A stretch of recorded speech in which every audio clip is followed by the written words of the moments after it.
नमस्कार मित्रांनो, चांगलं चॅनलमध्ये आपलं स्वागत आहे. मित्रांनो, आपण आलेलो आज बलवडी मैदानामध्ये आणि संपूर्ण अपडेट आपण देत होतो आणि सुंदर असं मैदान संपन्न झालं. तर मैदानाचे आयोजक आपल्या समोर येतात. दादा नमस्कार. नमस्कार. एक प्रकारचा काय आनंद आहे? आनंद आता तुम्ही बघू शकता आमच्या सगळ्यांच्या चेहऱ्यावर. हा. म्हणजे ज्या गोष्टीसाठी टास्क केलेला गेले 4 महिने आम्ही सर्वजण झटत होतो. म्हणजे हे मैदान एक स्वप्न होतं. पर्व पहिलं आमच्या फाउंडेशनचं आणि मेन म्हणजे आमच्या फाउंडेशनचे संस्थापक आदेश शेठ जाधव यांचं. त्या स्वप्नासाठी आम्ही गेले 4 महिने झाले झटत होतो आणि आज त्याचा परिणाम आमच्या चेहऱ्यावर दिसून येतोय तुम्हाला. एक प्रकारे मला वाटतंय मागच्या महिन्यात पण आयोजन झालेलं, सर्व तयारी पण झालेली फाटीची, परंतु काही कारणास्तव मैदान हे नाही घेतलं तुम्ही त्यावेळेस.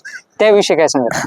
मागील महिन्यात आम्ही मैदान केकलेलं, पण वाढत्या लंपीच्या प्रादुर्भावामुळे सांगली जिल्ह्यात लंपीमुळे मैदान बंद होती. मग आमचं मैदान आलं आणि लंपीचा आदेश निघाला. आमची पूर्ण तयारी झालेली, बॅरिकेड बॅनर वगैरे सर्व, आणि आम्हाला तिथंच थांबावं लागलं. परत आणि नव्या जमानं नव्या हुरूपीनं हे मैदान आम्ही तयारी केलं. एक प्रकारे सर्व मेंबर्स पाहिले तर सर्व यंग टीम आहे तुमची, म्हणजे एक्सपिरियन्स टीम फारच कमी आहे म्हणावं लागेल. ती अडचण कशा पद्धतीने होती आणि त्यावर मात कशी केली? हे टीम आमची म्हणली तर सर्व यंग आहेत आणि बैलगाडी क्षेत्रातला एवढा अनुभव कोणालाच नाही. आणि आमचं पहिलं पर्व आहे, पहिलंच मैदान आहे. प्रत्येक गोष्टीचे आम्ही असं सामोरे जात होतो, म्हणजे 100% आम्हाला ते होणार नाही होणार या गोष्टीनं आम्ही त्या सर्व गोष्टी तयार केल्या. बर. आणि आभार मानावं लागेल पावसाचं पण. वरून 100% भवानीला परवा दिवशी आम्ही सर्वांनी साकडा घातलेली की आजच्या दिवस पाऊस तेवढा थांबू, आणि ते आमचं तिने ऐकलं म्हणून आम्ही आजही त्याचं शतशः करतो.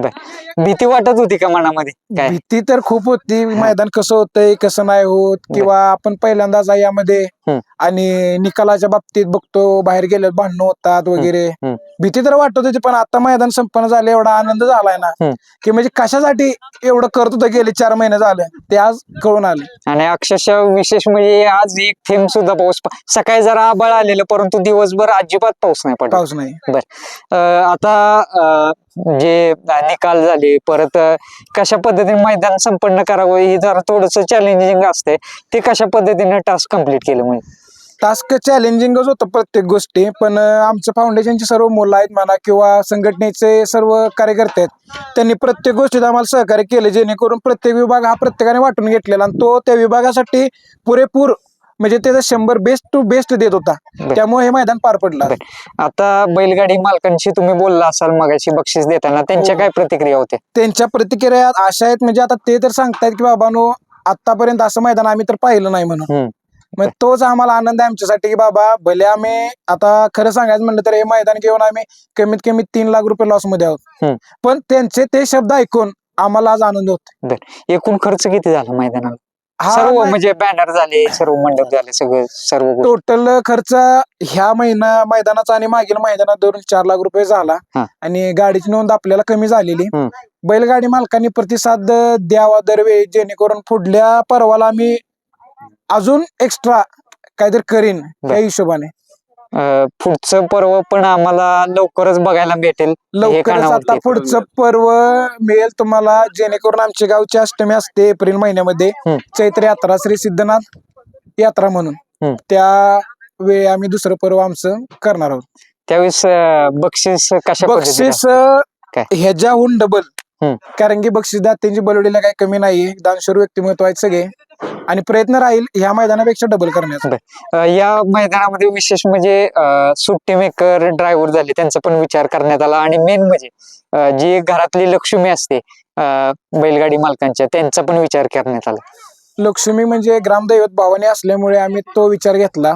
आणि मानाचा काढा हा आमच्या शेठचं म्हणजे हे आहे म्हणा, एक संकल्पना होती की बाबांनो काहीतरी नवीन महाराष्ट्रात काहीतरी नवीन पाहिजे.